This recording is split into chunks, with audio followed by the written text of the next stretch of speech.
any or man mukura. Ya entokwa eba na bechen. It is an Akuffo Addo per se. Adoagyiri din the omna the land guard for and eba dia. Yes, the land guard for ebesia wom. Na ya man so yati ya mati aso nwie de ebi ni Adoagyiri koma kura. Entokwa nko a tina na Akuffo Addo ensolemla. No ma make sabi fa Adoagyiri ho. Ne yenye bu akwama ye kotokuma. Me de afia mrekuya me fi Adoagyiri ahemfie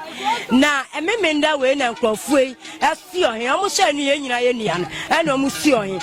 na omusi anso nya ohen po ohen pete ohen ya ntwa moja nwura ohen ya anso na kuro na anso ohen wom enti ya mprint na Akuffo Addo onka bibi nkyira ne wo fa ase no kibi hin onka bibi nkyira na wanyi ne nsan fi ase a ye bube fa ya Adoagyiri fo ya ne yetuma no ma obeye ya omanpani ma asema na Addo mayan so onhwe ni ye woni omo ye no ni nimia no yempa oha yempa ntokwa wo kro imu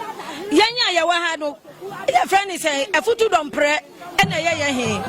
sisi ukokro bi a wasi himienu ukokro bi a wasi himienu soja fo kro ni sa tuo ni bi a police fo ni bi edi begu kro imu so mo be tutu aku ye ma ba wa e wo kro imu nyinala enti say ayalefo apinfo enkola a ekoso ni ma ya to ade e wa kwan no ho Akuffo Addo wo ba ba di ade no je ya Adoagyiri fo ye ne pipa esese brodo ho e ma wo ye campaign ansanna wo Babedi adie neti ya fra wo saa ba ye mpre de ho wona ne wani enya nkoa so no babedi adie wa bu akwa ho